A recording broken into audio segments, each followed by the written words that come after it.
اللہ کے نام سے شروع جو بڑا مہربان اور نہایت رحم والا ہے۔ کروڑوں درود نبی کریم صلی اللہ علیہ وآلہ وسلم پر، جن پر اللہ رب العزت خود درود بھیجتا ہے۔ سلطنت بغداد پر جلوہ افروز لیے شہزادہ عباس خلیفہ مامون الرشید کا بڑا لڑکا طائفۃ النمل کے قریب شکار میں مصروف ہے۔ غروب ہونے والے آفتاب کی شعائیں آب دجلہ کے قدموں میں لوٹ رہی ہیں۔ اتنے میں ایک حسین عورت پانی کا گھڑا بھر رہی تھی۔ خلیفہ مامون الرشید کا بیٹا عباس اس کو دیکھ کر آگے بڑھا اور پوچھا، تو کون ہے اور کس خاندان سے تعلق رکھتی ہے؟ کیا ایسے غیر آباد مقامات پر بھی، جہاں پہاڑ اور جنگلوں کے سوا کچھ نہیں ہے، حسن جنم لے سکتا ہے؟ شہزادہ اپنا فقرہ ختم کر کے دیکھتا ہے تو غیور حسینہ کے چہرے پر بل آ چکا تھا۔ اس کا چہرہ غصے سے سرخ ہو چکا تھا۔ اس نے شہزادے کا سوال حقارت سے ٹھکرا دیا اور آگے بڑھ گئی۔ باپ کی عظیم الشان حکومت کا جن عباس کے سر پر سوار تھا۔ حکم دیا، اس مغرور عورت کا حسب و نسب معلوم کرو اور میری طرف سے نکاح کا پیغام دے دو۔ نوکر چاکر اس عورت کے پیچھے روانہ ہوئے۔ شہزادے نے اپنا شکار ملتوی کیا اور خیمے میں آ کر خاموش بیٹھ گیا۔ آدھی رات تک اسی الجھن میں گرفتار رہا، کبھی خیمے سے باہر آتا تھا، کبھی اندر۔ اتنے میں ایک خادم نے آ کر عرض کیا، حضور، عورت خاندان برامکا کی لڑکی مغیرہ بنت ازدار ہے۔ وہ 2 بچوں کی ماں اور حسین ابن موسیٰ کی بیوہ ہے۔ اس کے ورثہ میں سے اب کوئی زندہ نہیں، صرف 2 معصوم بچے ہیں۔ نکاح کا پیغام اس کے واسطے قیامت سے کم نہ تھا۔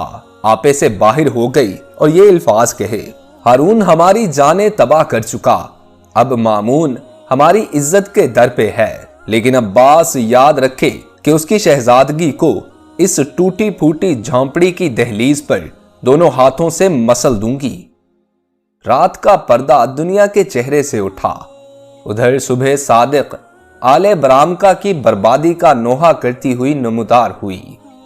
ادھر طائفۃ النمل کے مختصر سے مکان میں مغیرہ نے نماز فجر سے فراغت پا کر چھوٹے بچے کو کلیجہ سے لگا کر پیار کیا اور کچھ کہنا چاہتی تھی کہ شہزادہ عباس کا پیغام ایک قاصد کے ذریعہ سے اس کے کان میں پہنچا۔ شہزادہ عباس کا غصہ تیری جان اور مال خاک میں ملا دے گا۔ یہ مکان ضبط کیا جاتا ہے اور تجھ کو 2 گھنٹے کی اجازت ہے، یہ مکان خالی کر دے۔ مغیرہ یہ پیغام سن کر دروازے پر آئی اور قاصد سے کہا، عباس اس وقت کو بھول جائے جب میرے دادا جعفر کا سر اس کے دادا ہارون کے سامنے رک گیا اور اس بے گناہ قتل نے آل برامکا کو 2 دانوں کا محتاج کر دیا، لیکن برامکی بیبیاں مظالم عباسیہ کو جس تحمل سے برداشت کرتی آئی ہیں، تاریخ اس کو فراموش نہیں کر سکتی۔ اتنا کہہ کر مغیرہ ایک سفید چادر سر پر ڈال کر دونوں بچوں کو ساتھ لے کر باہر نکل گئی۔ 2 صدی ہجری ختم کے قریب ہے۔ مامون الرشید کا دربار گرم ہے۔ مامون کے پہلو میں عباس تخت نشین ہے۔ امراء وزراء خاموش بیٹھے ہیں کہ مظلوم مغیرہ، جس کا چہرہ 14ویں رات کو شرماتا تھا، لیکن اب ضعیفی کے آثار نمودار ہو رہے تھے، دربار شاہی میں حاضر ہوئی اور کہا، ایک بیوہ کا مکان صرف اس لیے کہ وہ اپنی عصمت کی محافظ تھی، سلطنت عباسیہ کو مبارک ہو، لیکن مامون الرشید، ایک دن اس بادشاہ کو بھی منہ دکھانا ہے جو تمام جہانوں کی سلطنت کا مالک ہے۔ ایک ظالم کی تیرے پاس فریاد لائی ہوں، انصاف کر اور داد دے۔ تمام درباری عورت کا منہ تکنے لگے، مگر کسی میں اتنی ہمت نہ تھی کہ بادشاہ کی موجودگی میں اس سے بات کر سکتا۔ مامون الرشید نے عورت سے کہا، اس ظالم کا نام بتا، اس ظالم کا نام بتا کہ وہ کون ہے۔ عورت مسکرائی اور مسکرا کر کہنے لگی، شہزادہ عباس، جو تخت شاہی پر آپ کے برابر بیٹھا ہے۔